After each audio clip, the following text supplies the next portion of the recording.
Well, hello everyone. I'm happy to talk to you today about new trends in generative AI. So I'll introduce myself and then say a bit about um, what I do, and then we'll just dive in. So my name is Chris Porter. I am an associate professor in the Department of Math, Computer Science here at Drake. I'm on campus now, and I direct Drake's AI program. The AI program is in its fifth year here at Drake, started in the fall of 2020. And we were excited to kind of get ahead of the wave of interest in AI, especially with the launch of ChatGPT in 2022. I came to Drake originally to teach primarily math courses, but also started teaching digital ethics back in 2016 when I first started here. And I have broadened to teach as a range of courses: computer science, data analytics, artificial intelligence. But really, the most teaching I do is in digital ethics. I'm teaching a digital ethics course in our January term right now. This is the 14th time I've taught it, and I think the students are more and more engaged. We talk about legal and ethical implications of AI and other digital technologies. And so, really, I just wrapped up a class, so it's very fitting to come and to talk to you about generative AI. So if you've noticed in the lower right corner, Innovation Profs, that's the name of a company that I created with Chris Snyder, who is a professor in the School of Journalism and Mass Communication here at Drake. So he has a kind of the digital media side. I have more of the tech um, theory side. And together we help people understand generative AI tools through custom workshops, custom trainings, different sessions aimed at all kinds of different levels. We assist with crafting AI policies on the use of generative AI at different companies, organizations. We're looking at how you could incorporate AI tools into the kind of workflow that you're engaged with. And we together write a weekly newsletter on major developments in generative AI. And as much as we can, we have an Iowa or Central Iowa focus, which is not impossible. I'll mention a little bit that GPT-4, one of the big models that people are using these days, was born in West Des Moines. So I'll put a QR code at the end also if you're interested in kind of following along. But I try to chart most pressing legal issues that come up, any lawsuits that are pending, or of which there are many. So every week we're just finding the most salient stories and summarizing, organizing, collating all that for our readers. Okay, so for today, my plan is I'm not going to assume any background of anybody here because I think probably there's a good mix of interest and background with these sorts of things. I just find that with the different audiences I have. And so I like to take it from the top. But also maybe that fills in some of the gaps for people who are used to working with these tools, but maybe less familiar with a little bit of how they work under the hood. So I'll say a bit about what is conversational AI. I'll talk a little bit about prompting. Then I'll go into generative AI multimedia tools, enhancing productivity tools, and then we'll close with a discussion of ethical and legal challenges. Katie tells me that I have up until 1:15, so I have plenty of time for questions. I'll leave time for questions at the end, but by all means, if you have questions as I'm going, you can throw them in the chat or even just unmute your microphone and interrupt me. That's totally fine. I just want to make sure that this is as informative a session for you as I can make it. So please don't let your questions go unanswered. Okay, so we're going to get started with conversational AI. What is conversational AI? And I like to start with the definition of artificial intelligence just to make sure we're all on the same page. And I'm going to start off by giving a definition, which is, I think, maybe incomplete, but it's a good start for us. So if you go to IBM's website, you'll find this definition: artificial intelligence leverages computers and machines to mimic the problem solving and decision-making capabilities of the human mind. So, I mean, I guess on the legal world, definitions are really important. It's good to be precise on the terms we're using. This is a specific kind of definition that focuses on the point of reference being humans, although there are aspects of intelligence that we encounter out in the world that are not just human, right? We think about intelligence that we find in nature, for instance, animal intelligence, low-level intelligence. But also we do things that are intelligent that don't necessarily amount to problem solving or decision making. So, for instance, when I vacuum my living room, there's I don't need much intelligence to know that I don't want to keep vacuuming the same section over and over and over again to the neglect of the other parts, or that it's a bad idea to run into my furniture. And so when we have, say, an artificially intelligent powered vacuum system, it performs in a similar intelligent way. It maps where it's gone so it doesn't revisit certain places too much. It dodges obstacles, right? That's like not walking into stuff. That doesn't seem like a high bar for intelligence. And yet, when you want to implement that in a system, right, that's kind of challenging, right? So the intelligence really does exceed more than just problem solving and decision making. It can be a lot of very mundane tasks that involve intelligence when we don't even characterize it that way. But also, there are other tasks that we do that don't involve problem solving or decision making, which are maybe involve a higher kind of intelligence. And one of those is using making stuff. Let's say that's a task that we do that involves a certain kind of intelligence, planning, organization of information. All right, and that's the purview of generative AI. So generative AI is the use of AI tools to produce content. I think that's the way a good way to characterize it. It's not just producing anything, right? We don't generative AI isn't cooking meals for us, but it's producing content that is typically human created, right? So the biggest one is text, but we can use generative AI to produce audio, images, video, computer code, and the list is continuing to grow, right? There are more things more kinds of content that I think we're moving into. Imagine tools that can create 3D worlds or text to playable video game or something more complicated. These things are going to continue to get more and more advanced. So you probably heard of some of these tools in the sphere of text. So ChatGPT is the one that revolutionized the world in a way that we're all talking about it still, several years after its launch. But other ones that I'll go into, I'll say a little bit more about later. Google has Gemini, Microsoft has Copilot. Uh, there's a company, Anthropic, that has a family of models called Claude. And so all of these are big players out in the world.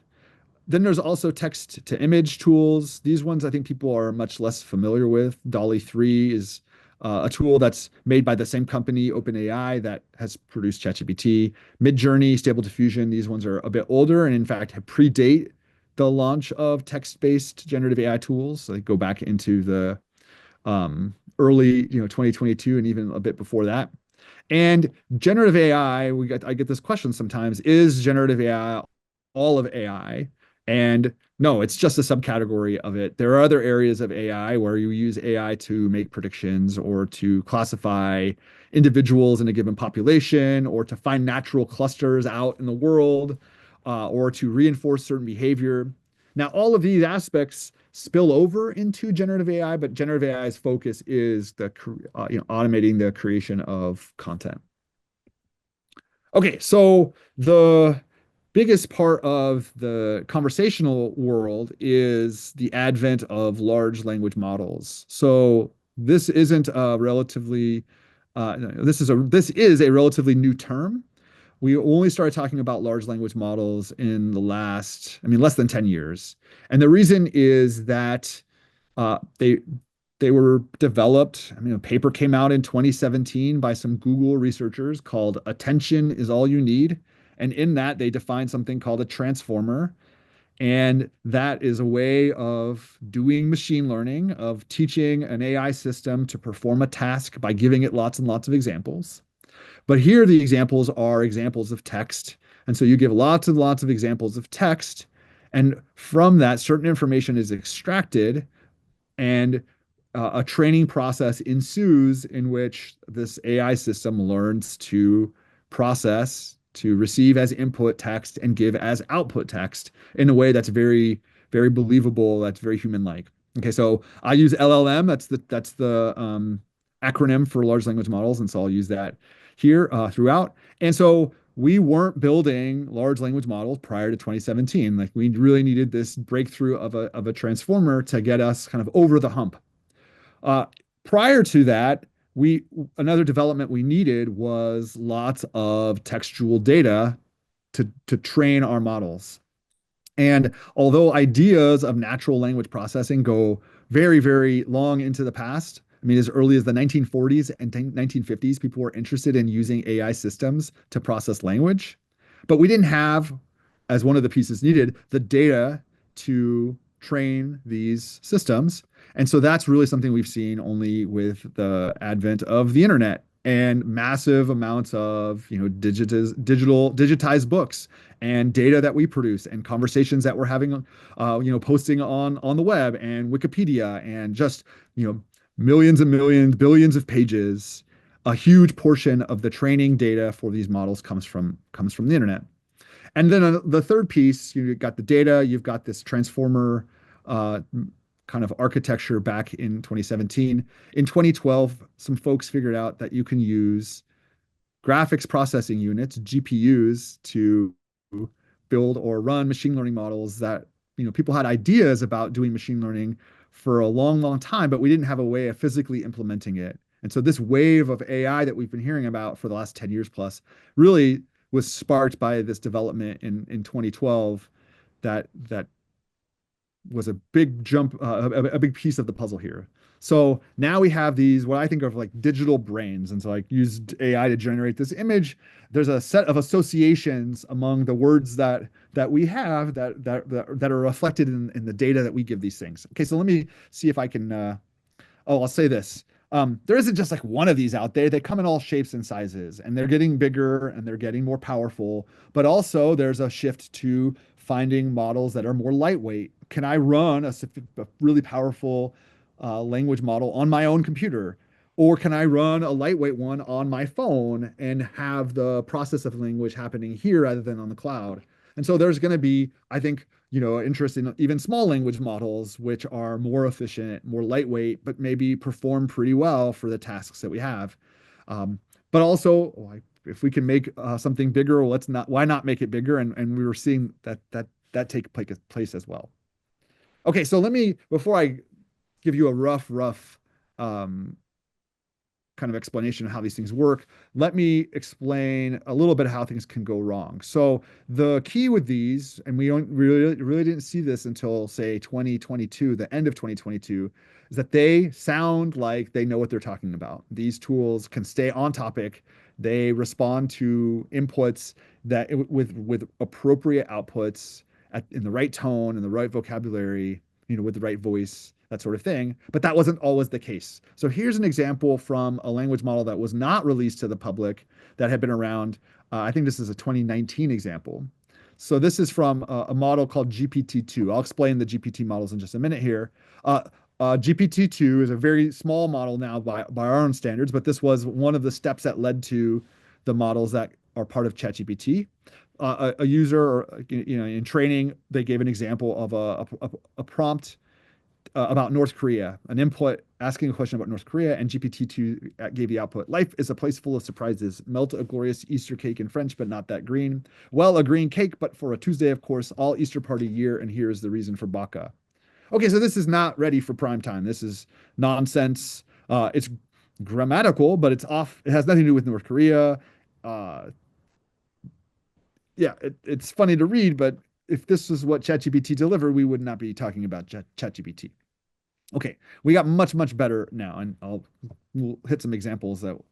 But if you are familiar with the tool, it does not give you melt a glorious Easter cake in French unless you work really hard to make it say crazy things. Okay, so here's the visual that I like to use that hopefully will give you a picture of how these things work. So imagine you're the user on the left and you're sending an input to the language model, large language model on the right. So this digital brain. So just as our own brain has associations and connections that are somehow encoded physically in the way that our neurons are, neural pathways are connected, these digital brains there's kind of almost a geometrical space where concepts are connected to each other and associated. There's a notion of proximity.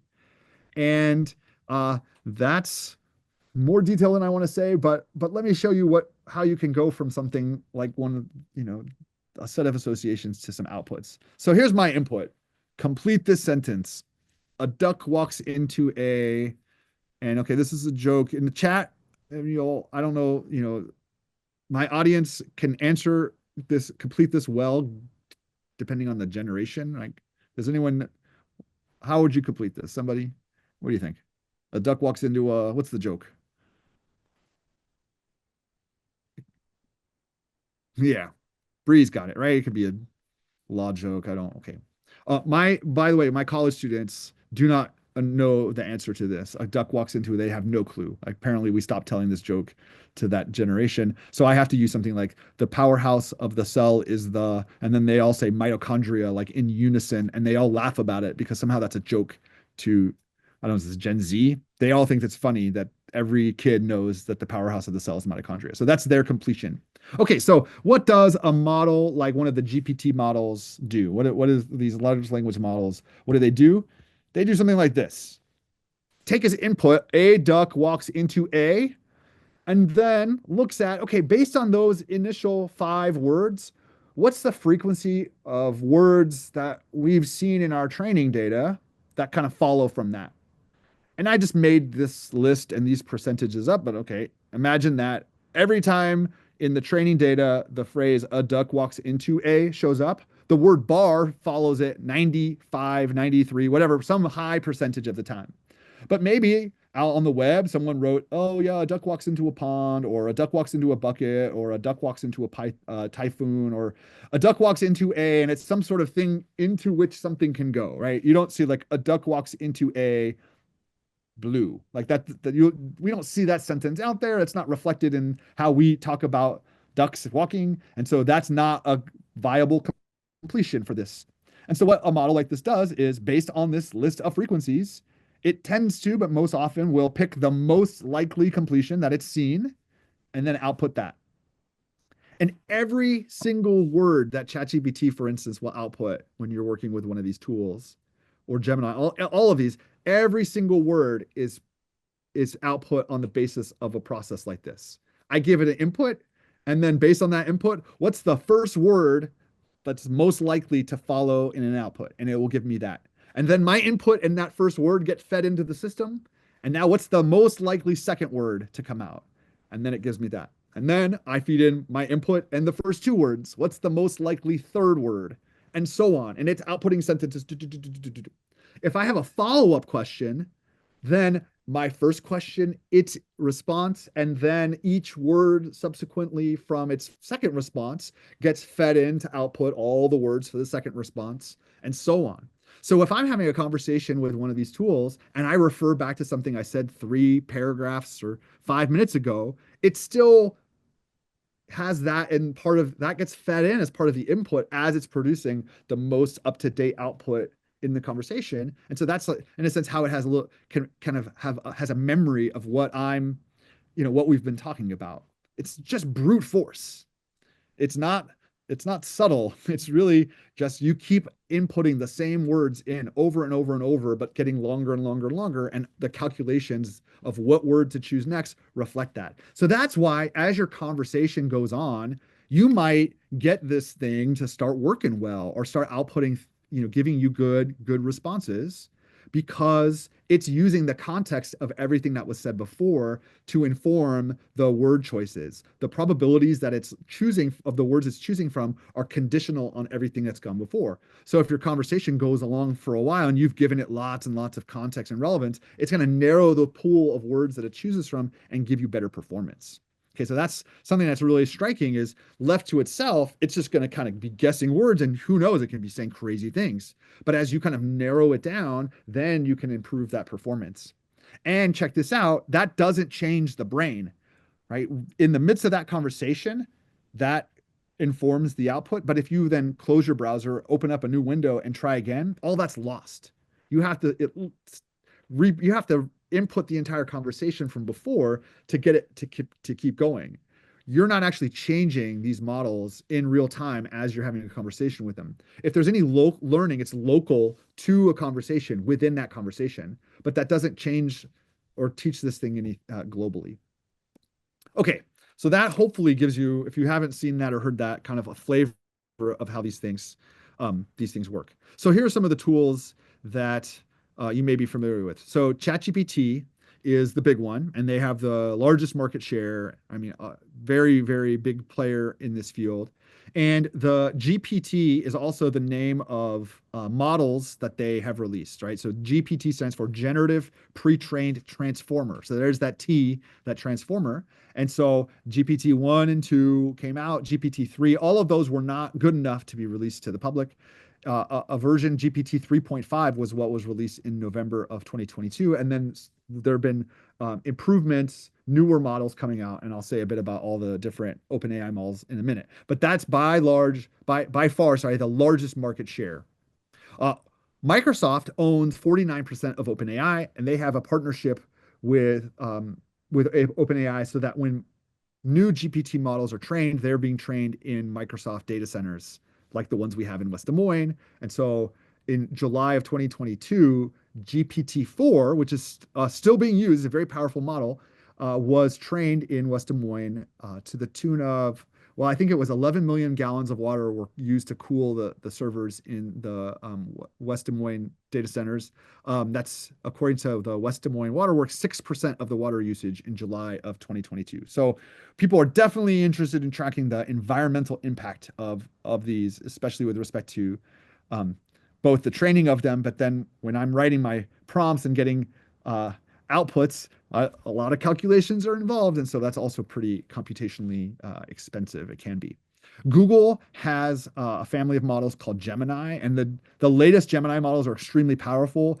Google's approach to generative AI has been, I would say, a series of own goals and mistakes that have hurt them and kind of relegated them to a smaller corner of the market. But they have some benefits that I'll talk about in a little while. Anthropic is a company that is backed by, well, the largest is Amazon, $4 billion at least so far investing in Anthropic. The Claude models are really powerful. The plan is that Alexa devices with like a paid subscription will be powered by Claude models in the form of Remarkable Alexa. That will be coming soon. So currently, most, like the conversational assistants that we haven't really been AI or LLM powered. We're starting to see now Apple is using ChatGPT with Siri. Google can use Gemini for their devices. We're going to see Amazon using Claude for their devices. And then Meta has a family of open source models, which the family of models are called Llama.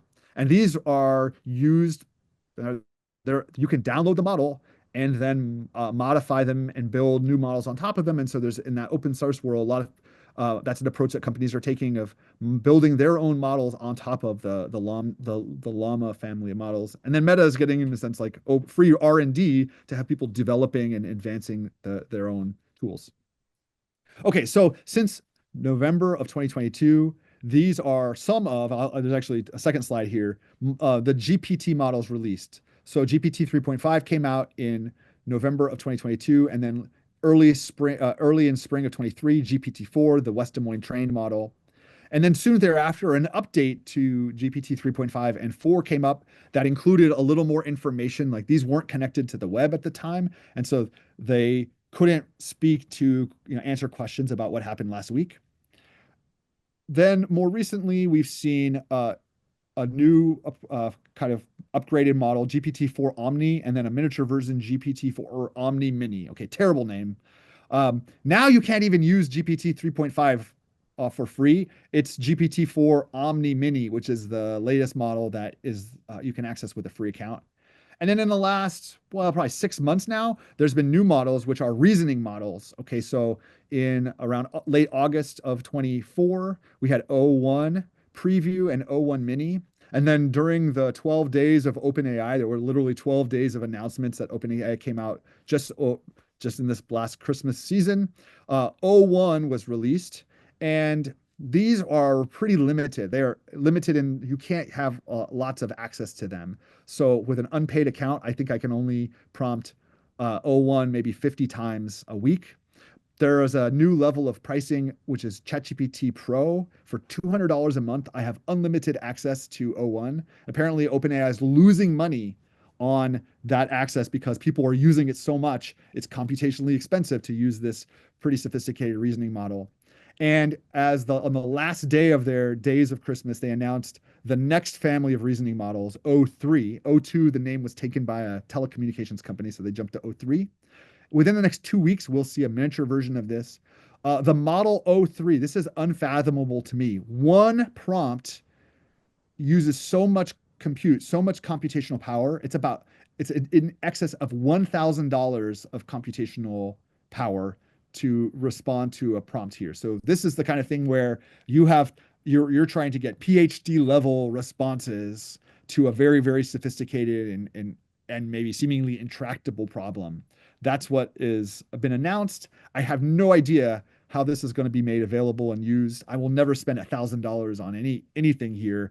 But for a single prompt, that is kind of hard for me to wrap my mind around. Okay, so let's go into talking about prompting. Let's get a little more down to earth. So prompting is the process of creating an input, usually text, that instructs the generative AI to generate a desired output, a desired response or output, right? So I have an input, I feed it to my tool, I get an output. So tools that I've been talking about, ChatGPT, Gemini, Copilot, these sorts of things, when I give them a text input, uh, I tend to get a text output as well. All three of those tools at a certain level will do, if I request an image to be presented or produced, then I'll get an image as output rather than text. But then there's other, I can have a tool that takes as input text and gives me as output music, or takes as input an image and gives me as output an animated version of or a video of that image. Okay, so there's that same input output process holds across a number of different modes, or we say modalities.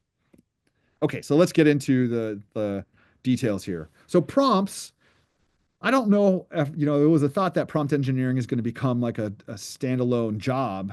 And I'm not sure that's really the case, in the same way that I don't think that like us being a spreadsheet engineer is a standalone job. But the expectation that we know how to work with spreadsheets is pretty common in the professional world. And I would imagine that being able to prompt these language models effectively is going to be a similar skill that's desired. So prompts can be simple questions. They can contain large bodies of text. They might include a chain of instructions. Not all prompts are created equal. There's a skill to good prompt writing. The same prompt used in two different conversations may actually yield different outcomes. The word guessing game that ChatGPT and these other language models partake in is not exact. So the words that get output aren't always guaranteed to be the same words that get output every time. So there's some variation. That's I think that's a good thing. And then effective prompting should be an iterative process in a way that maybe is not reflected in how we Google, right? We might do Google searches and then try again and see if we can kind of do better. But prompting in a context might improve performance in a way that writing a prompt, then closing down my browser, opening it up, writing a better prompt, like doing a chain of prompts within a single setting, there seems to be something that's special about that or powerful about that. So let me give you an example of how that works. So this is not a very good use of using these tools, and this I think is kind of surprising. I can ask ChatGPT to multiply two numbers together, right? And it gives me an answer that's not correct. Okay, so immediately, this is not a calculator. This is playing the word guessing game. And so already, if you're thinking about like truth and falsity, like this sentence output here is a false sentence. Now I know that I'm a mathematician. Okay, I've done the calculation before and I've seen examples like this work out. I know that somehow whatever's going on, there's an issue with distributing that kind of proves to be a problem. And that gives a little extra context for how this thing should perform. And so then this is the immediate follow-up. I apologize for the mistake. And it calculates this in the same way that we teach our kids to do the output. It's not playing the word guessing game as much anymore. And it's kind of giving me all of these products and then adds them together and gives me the correct answer.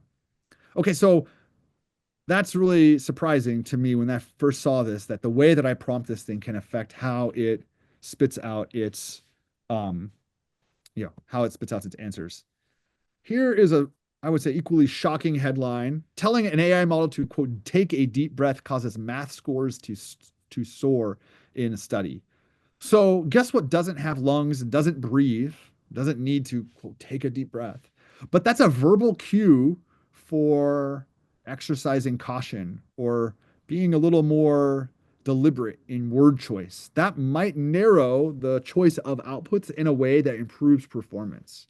Right? Some folks have studied the extent to which saying thank you and please actually helps. That affects performance as well. Okay, I would say completely unexpected that prompting would have this kind of nuance to it when these tools first came out.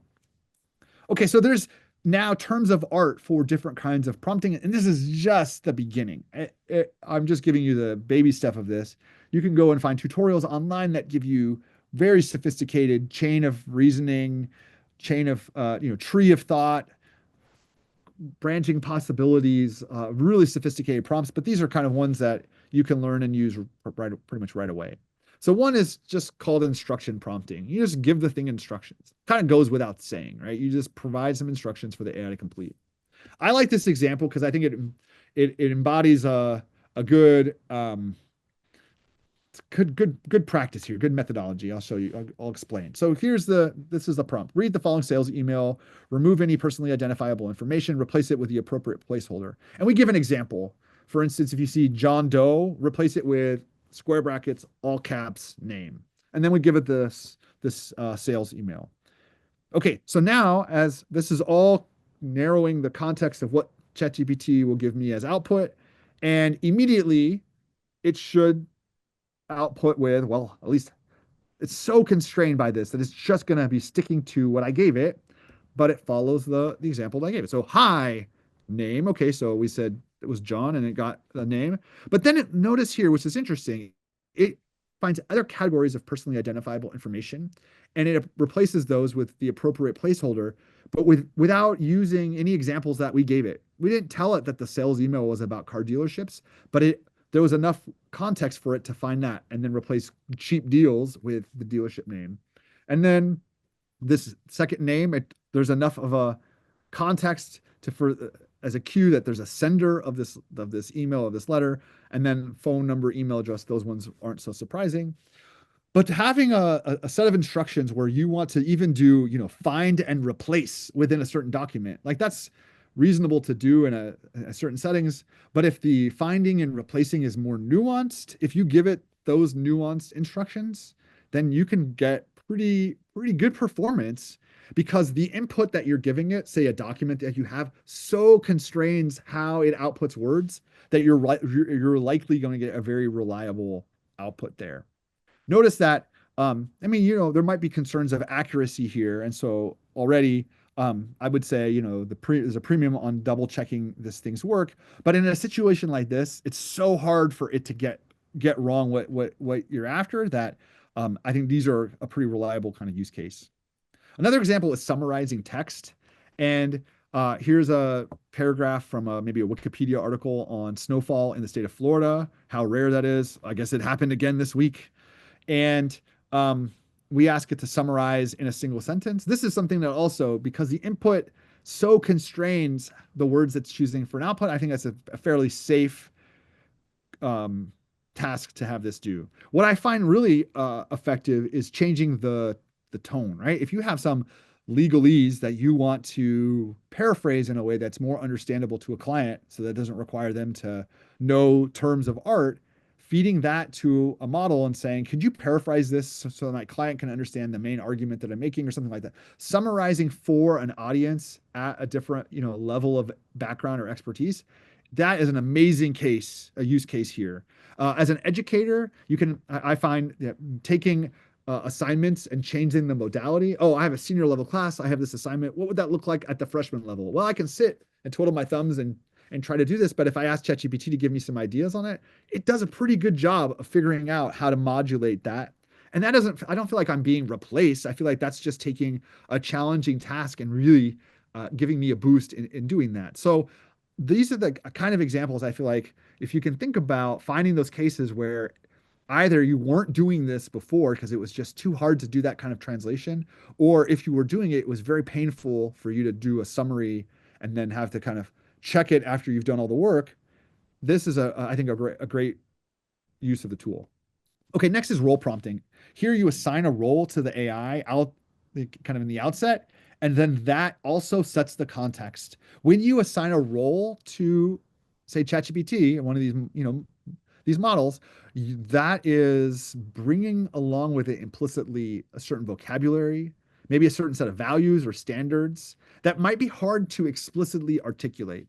So, before giving this example, I've seen examples where folks are asking for a description or a review of a dish or a meal, and the output is fine. But then if you say you are a food critic, and then you give some more context as to what that might look like, then you get something that matches the level of rigor that you would find in a food review online, something that a food critic would like, a little more hard-headed, a little more skeptical, maybe a little more poetic in some of the language, that sort of thing, without saying, how does a food critic write? You kind of know what that looks like. And so being able to specify, write like a food critic, brings along with it the associations that come with a food critic in a way that I think is pretty interesting. So I want you to act here as an example as a public speaking coach, develop clear communication strategies, provide professional advice on body language, voice inflection, and so on. So imagine my role prompt, I reuse it, but now asking, my first request is I need help coaching an executive who's been asked to deliver the keynote speech at a conference,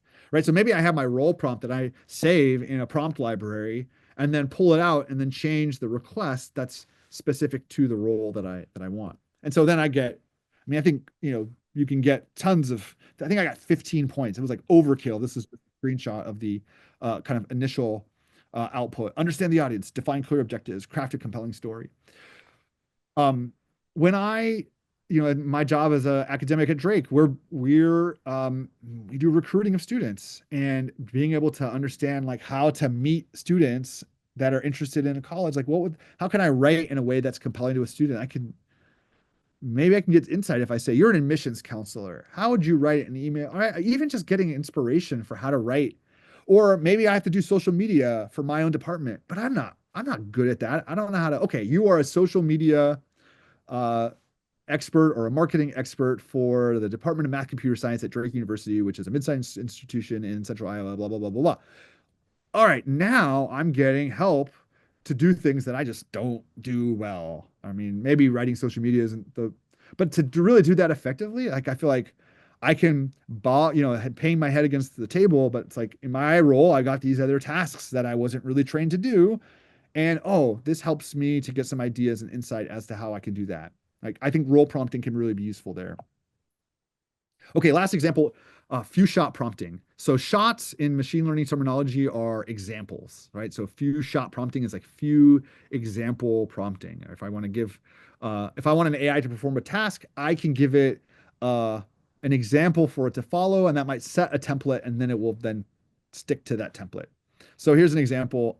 I need short bullet point answers to my questions. And I'm not even saying, here's the example. I just give this, how does the sun work? Question, how's the sun work? Answer, and then bullet point, blah, blah, blah. Okay, and then the prompt ends with question, how does a bird work? Without even saying, go ahead and follow this example and finish. It just knows that's what I'm asking it to do. Oh, I guess the slide doesn't show up. I apologize. I must have cut it out there. But the answer then is in the form of 3 bullet points, uses wings to provide lift, and so on. So these slides are available. I sent them to Mickey, and so you'll be able to chase this link down if you want to see the example.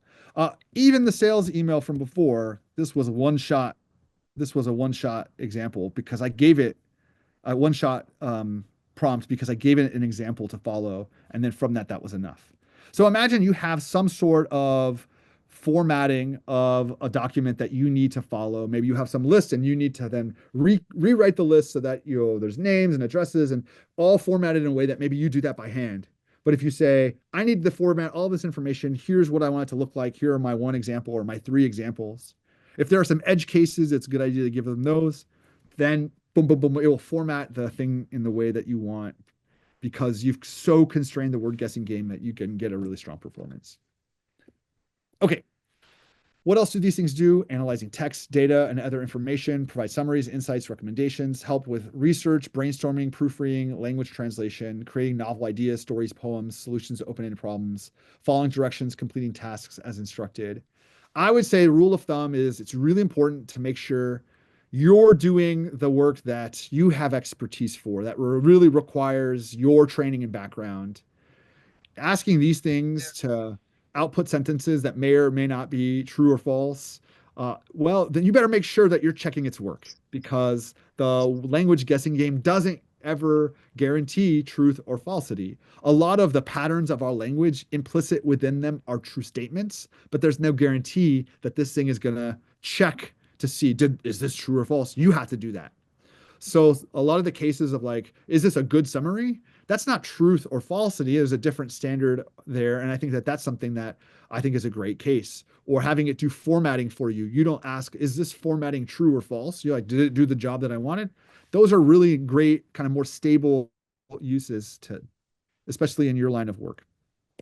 Okay, let's go through a little bit on some multimedia tools, which may be, I mean, I feel like on the one hand, folks in the marketing world are maybe using these sorts of things and prototyping with them. In the legal world, the uh, maybe you're not creating images for anything particular. I mean, I use these to create lots of images for my own presentations and things like that. But the output of in the legal world is more of on the text side of things. But legal questions, ethical questions are certainly raised by these tools, and so I think they're worth covering. Okay, so generative AI is definitely more than text. We have now entered the text to everything era. So folks who create and edit multimedia content, I think could definitely have started leveraging these tools. Okay, so Dolly is, I mentioned this earlier, this is OpenAI's tool, can create images from text prompts. So this is within ChatGPT, a paid account, create an image of a bulldog wearing a blue baseball cap. And this is now created out of, well, thin air, so to speak, that this isn't part of a database. It doesn't copy and paste pieces and put them all together. It's a much more subtle process that generates these things, which I won't explain. There are lots of image generation tools. Midjourney and Dolly are big ones. If you have a Google account and you go to Gemini, you might ask it to create an image and it will use Imagen to do that. There are Meta has tools. There's a whole list of all these. Interesting to experiment with. And they have gotten a heck of a lot better. So here's April 2023, not that long ago. The prompt, hundreds of students cheer during college professor's presentation photo. I don't want to zoom in on this. It's kind of horrifying. No, nobody looks uh, accurately depicted. Like arms and limbs and faces are all very distorted. It's kind of a bit of a hellscape. And yet, a similar prompt with a Midjourney in August, not too many months later, 4 months later, students shares male professor gives lecture, photography, auditorium, 4K realistic. So there's like, you give a kind of context, here's the prompt, and then you can add certain terms to kind of enhance the image. Still some imperfections. Some of the faces and hands look strange in the background, but the figure in the foreground looks really quite impressive. Dolly 3 got better. So this was Dolly 2 here. This is Dolly 3. Students cheers, male professor gives lecture, photography, auditorium. Blah, blah, blah. Okay, so this is now just 7 months after Dolly 2. An odd choice that in this image in the foreground we have a male professor, in the background it looks like we have Asian students without this being specified, and that's because these tools sometimes try to embed representation within the images that they have, and so they'll vary certain people, and that Google had some issues with historical images being subject to this kind of representation shift, so that you'd ask for Vikings and you'd get Black Vikings or Black founding fathers, things that were historically inaccurate. And people then got very angry about claiming that these tools were, quote, woke. But if you're a company like OpenAI and you have a user that's requesting a pilot, that user might be in the US or that user might be in Africa, right? And so it's a privilege. One expression over another seemed to be a problem to them. And so they were trying to figure out a way to level that playing field. And it's just has proven to be a kind of a technically challenging issue on top of just, in the political climate that we find ourselves in, just a challenging issue as well, I guess. Midjourney 6.1 is even better. So this is now looks like an actual photograph, right? So these things are getting very photorealistic in a way that is very unsettling, and I'll mention that in the last section here. What else are we seeing? Descript can edit videos and audio using a transcript. So now the tools, if you are doing any kind of webinar or you're doing some sort of like podcasting where you have a video component, uh, I've in the last couple of weeks have done a couple podcast interviews with video with the tool Riverside. The people who are hosting the podcasts have AI to then do a lot of the editing for them in a way that is really staggering. So you can edit transcripts that then will change the words that are being said. You can, I think here's a tool. Descript Underlord automatically removes filler words and other verbal clutter. So the you knows and the ums and uhs just gets spliced out without you having to manually manipulate the sound bar of the, I mean, it's manually editing sound is a mess. And so now we're seeing that the AI tools are smart enough to be able to, effective enough to be able to figure out what's a filler word and then just automatically extract that. Okay, so there's some interesting kind of variations on these tools.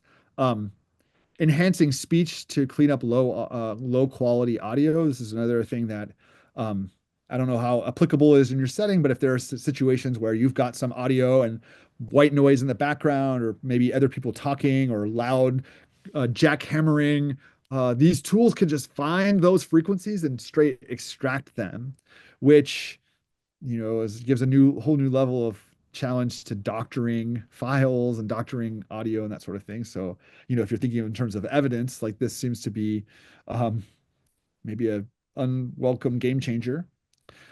These tools, and maybe this is a more flippant example, but they can write songs. And so, my colleague in Innovation Pros, Chris Snyder, had a example where his son a couple Christmases ago asked for Peeps, but Peeps are not a Christmas candy. Come around, Easter time. And so he asked Suno to write a song about Christmas Peeps, and this is what it came up with. He then created images separately and kind of edited together, but I'll show you this just because of the jump from prompt to output. It's like 30 seconds. Skin for a pony. Don't need no fancy toys. Just a simple little something that brings me all that joy. You can keep your elves and reindeer.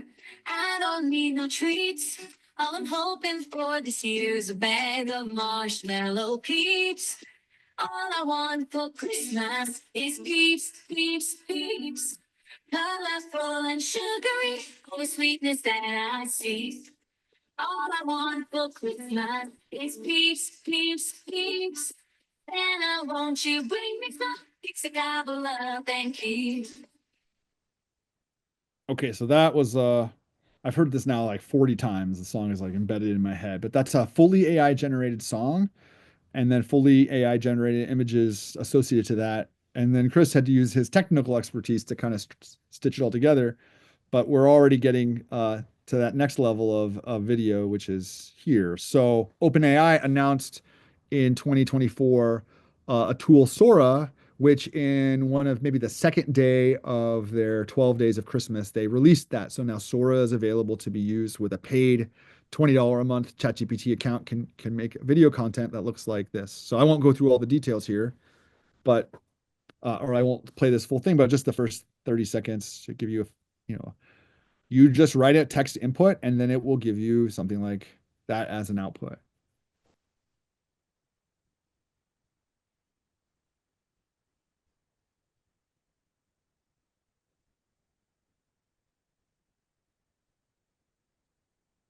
Right. So people have kind of studied what's the model, the kind of the model of the world underlying these. There's like an underlying physics behind the movement and the breaking of the snow and these kinds of things. It's kind of be kind of glitchy in odd ways, but um, let's just do one more here.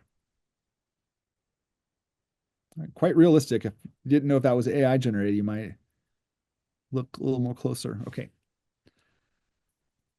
So, but that's all without sound, right? And video without sound is kind of an eerie thing. Here, 11 Labs is a company that does a lot of AI sound, voiceovers, these kinds of things. And they took the Sora videos and added audio to them in an automated way. So these are Sora videos that were just without sound, and 11 Labs tool just imposed the sound on the video based on just you feed it the video, it figures out what the video is about and creates associated sounds.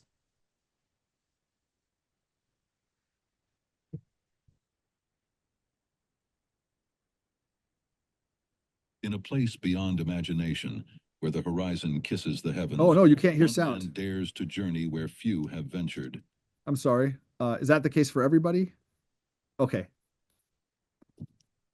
Armed with nothing but his wit and an unyielding spirit, he seeks the answers to mysteries that lie beyond the stars.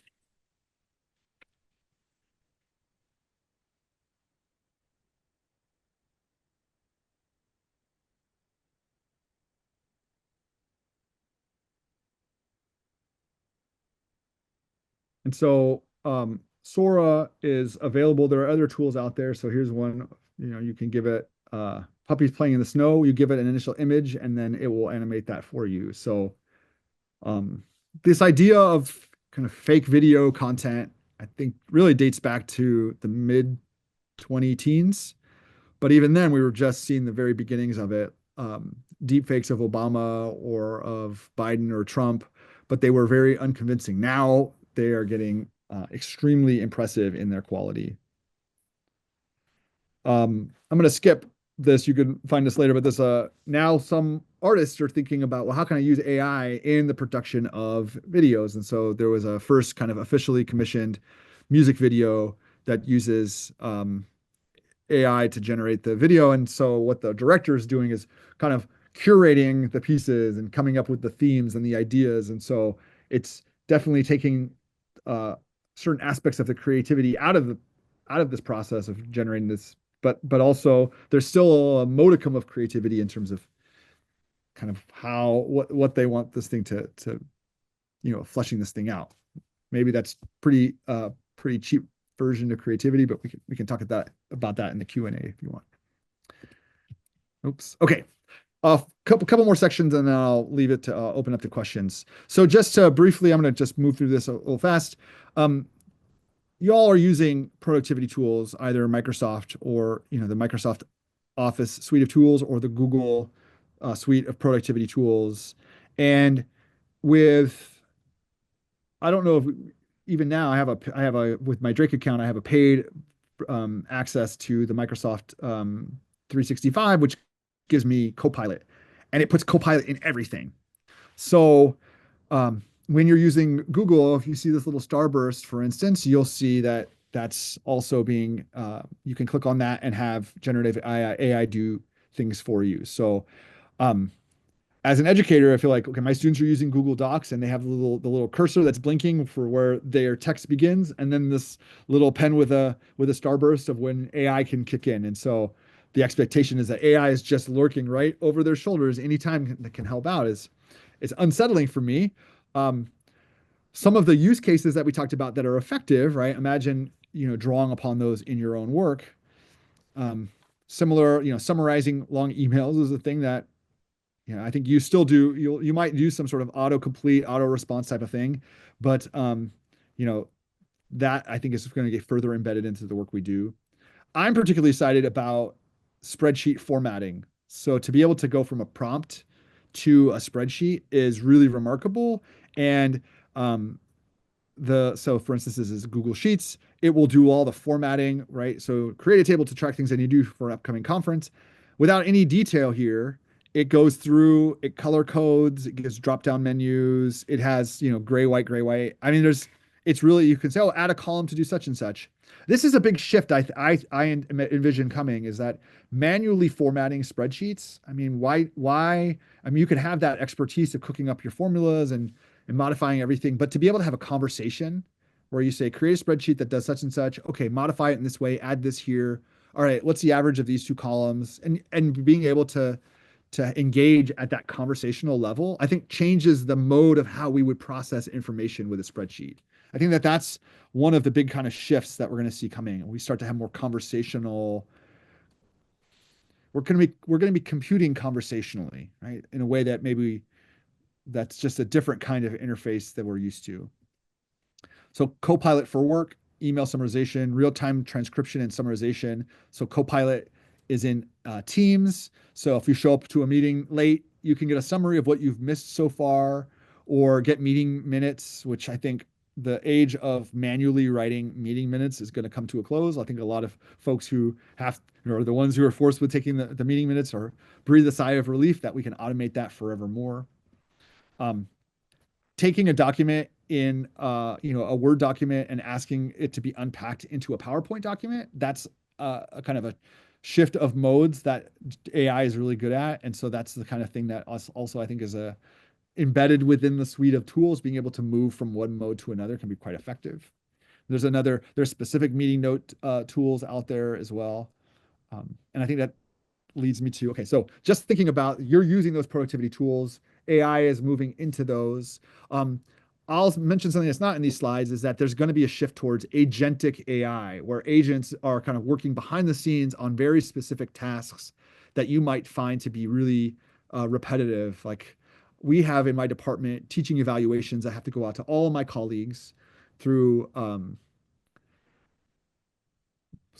whatever, some sort of survey software that we use, and then once that's done, downloading each of the set of outcomes takes my administrative assistant 45 seconds per. Then that has to get exported into a spreadsheet, formatted a certain way, uh, loaded to a folder. Then each of the classes have to be given access to different people, and it's a very laborious process. I imagine that agents that can work through those steps, you give them a verbal description of the steps that you want to do, it will have access to clicking your mouse, opening tabs, writing on the keyboard, these kinds of things to create a pipeline. You can, if you're savvy, you can write a program to do that for you, but most of us don't have enough time to learn how to do that at that level. But what if you could have a conversation with a tool that then will implement that for you? That I think is 2025 is the year of AI agents, we're being told. And so that's the kind of step that we're right on the cusp of seeing. Okay. Lastly, I've got a bit of time left. I think we go to 1:15, but maybe I'll take 5 minutes to talk about legal ethical challenges. Okay. So here are the ones that I tend to identify: hallucination/reliability, bias, intellectual property, potential for misinformation. Okay, so this is from the terms of use of OpenAI. Um, Says, oh, artificial intelligence and machine learning are rapidly evolving fields of studies. We're constantly working to improve our services, blah, blah, blah. Given the probabilistic nature of machine learning, use of our services may, in some situations, result in output that does not accurately reflect real people, places, or facts. Okay, so they're openly saying this thing can make up stuff. And even when you go to ChatGPT, it will say ChatGPT may not always be accurate. Be sure to check its work. For you, the case that you probably have already heard about, lawyers cited 6 fake cases made up by ChatGPT. Judge calls it unprecedented. So I think there was a case of a legal brief that was written by ChatGPT without the team that used this vetting it, checking it at all. It made up specious references to precedents and cases. The judge asked for references to those. Instead of doing the work of looking those up in a database, they asked ChatGPT to create the references. If you think of ChatGPT as, say, like an eager intern will always seek to please the user, then that explains what's going on here. Sure, boss, I'll give you some references. And it does its best to output in the word guessing game strings of words that are in the form of a legal case that sound plausible, but have no tie to reality. And that's what happened. They ended up getting fined. They lost the case. It was a mess. I think that yeah, there's a few instances of this that we've seen, um, and I think this is a terrible use of ChatGPT. So like again, this is the kind of thing that you should be, as you're a legal expert or a paralegal, putting in the work to ensure that you're saying correct things and making accurate references and that sort of thing. Okay, bias. These models are trained on text from the web, and last I checked, the World Wide Web has some terrible things in them. And there are procedures to fine tune these models to help mitigate bias, but it's quite a subtle problem because biases eradicated in one context might still show up in a slightly different context. So, for instance, if I ask ChatGPT to tell me how to create an atomic bomb, it won't tell me how to do that. But if I tell it that my grandmother was a nuclear engineer and she used to tell me stories at bedtime, and I ask to tell me a story that grandma would tell me about how she made an atomic bomb, then it will start to. And I don't think it will do this now, but that's an example of changing the context a little bit, bypassing that safeguard. So the similar thing is if you ask ChatGPT to say insulting things or racist or sexist things, it will not do that. But if you prompt it enough in a kind of a subtle enough way, you might be able to figure out how to get it to do that. If you give it a persona and ask it to start acting according to that persona, um, they've gotten better at sniffing out when people are giving it these kind of illicit personas. But these things are so complicated that how could we possibly figure out every possible, every avenue for bias to emerge and clean that up? So there's controversies about different strategies for mitigating bias, but that's something that we're kind of seeing play out in real time. Intellectual property. I'm sure your red flags are all over the place for you, and there's so many open lawsuits. When we train these models, where do we get the text from? Do we license that text? Are we just pulling it from the web? The New York Times found that OpenAI was using the New York Times on the web to train their models. New York Times is like, you can't do that. That's our own intellectual, property. OpenAI is like, well, we're not copying and pasting the words into our model. We're building word associations by analyzing the frequency of words. Is that proprietary? Do I own the frequency of the words that I use? There is not, I don't think, a settled issue on all of these things. If an AI creates an image, who owns it? Currently, nobody. So there are precedents for not giving AI ownership of intellectual property. But this is a very, very interesting issue that's playing out, I think, in real time. I'm sure you all have a lot of questions about this. But that's something that I'm kind of eager to see how the lawsuits will play out. Okay, so there's some couple of the OpenAI and New York Times lawsuit. There's lawsuits over images. Now there's worries that Sora, the video tool, was trained on videos on YouTube. Another tool, Runway, that I showed earlier, has a licensing deal with Lionsgate Movie Studios. So they're going to build a model just to produce video based on the Lionsgate library. And so that seems like they've solved the intellectual property problem, but then you might worry about workforce displacement and other issues. And then potential for misinformation. So during the previous election last summer, Trump posts fake AI images of Taylor Swift, which had a fake endorsement. And when she endorsed Harris, she mentioned this very incident as kind of deeply a cause for deep concern for her. And we're seeing more and more examples of this. The first example of a political misinformation using these tools was actually the DeSantis campaign had an AI generated image of Trump hugging Fauci, which never happened, and that showed up in a ad that was released by the campaign that was flashed on the web. So, what do we do now? Do we need some sort of watermarking? How do we do better fact checking to ensure that this isn't going to reap some fairly horrible consequences for us? Okay, so with that leaves us about 10 minutes for questions. Here's a QR code for the weekly newsletter I write with my colleague Chris Snyder. So feel free to join. But what questions do you have for me? You can put them in the chat, or you can ask them verbally with your microphone.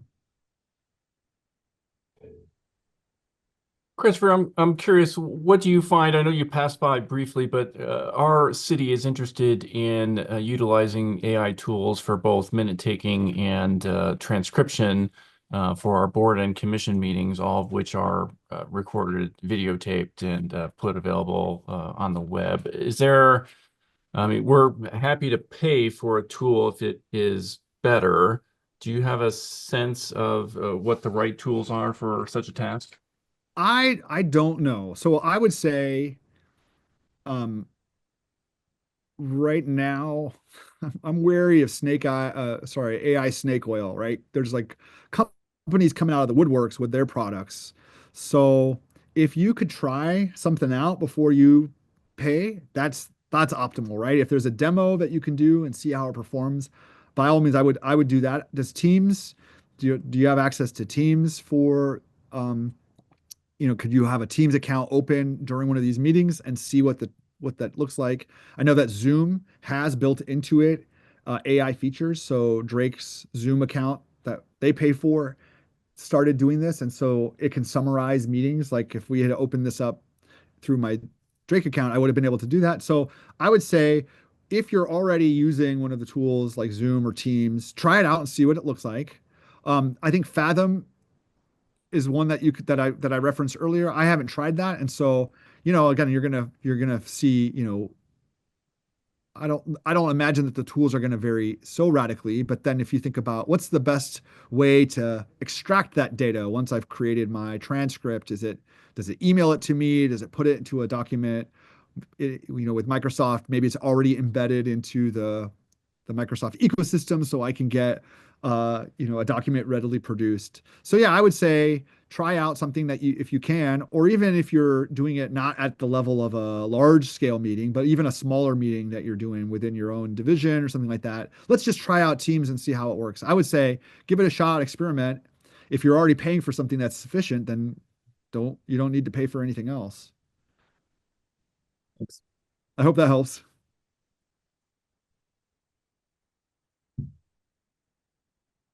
What else do you have for me? Anyone else?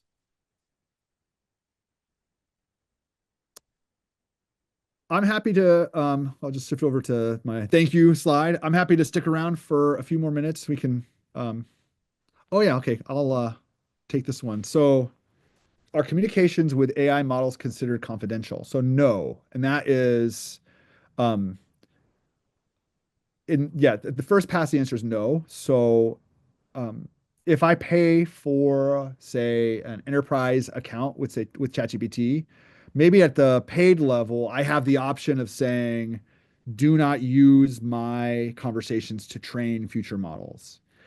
Um, what's the level of security with that? I mean, I think that, anything we use in the cloud, right, is going on a server somewhere. So if your concern is like this is going on a server somewhere, those concerns with respect to AI tools, if you've already opted out of using your content to train new models, any concern about having it stored on a server somewhere, I think would transfer from just using Microsoft Word on the cloud.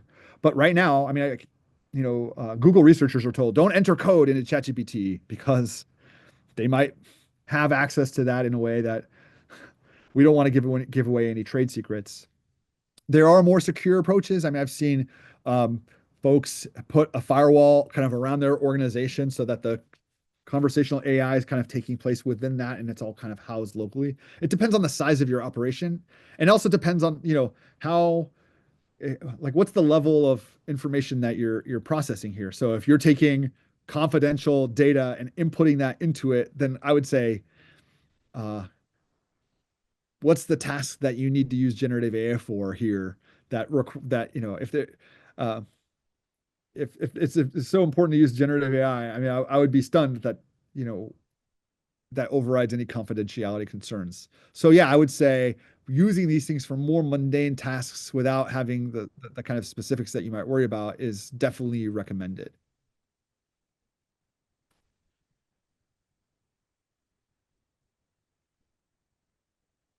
Because as I was saying, if there are no other questions, I will gladly stick around. We can stop the recording, and then I'll stay here till um, for the next 5 minutes. But thank you for your interest and attention. And I hope you found this to be helpful. Please reach out if you want to hear more, if you think that digging more deeply into one of these tools might be useful for you and your colleagues. I'm happy to be of help.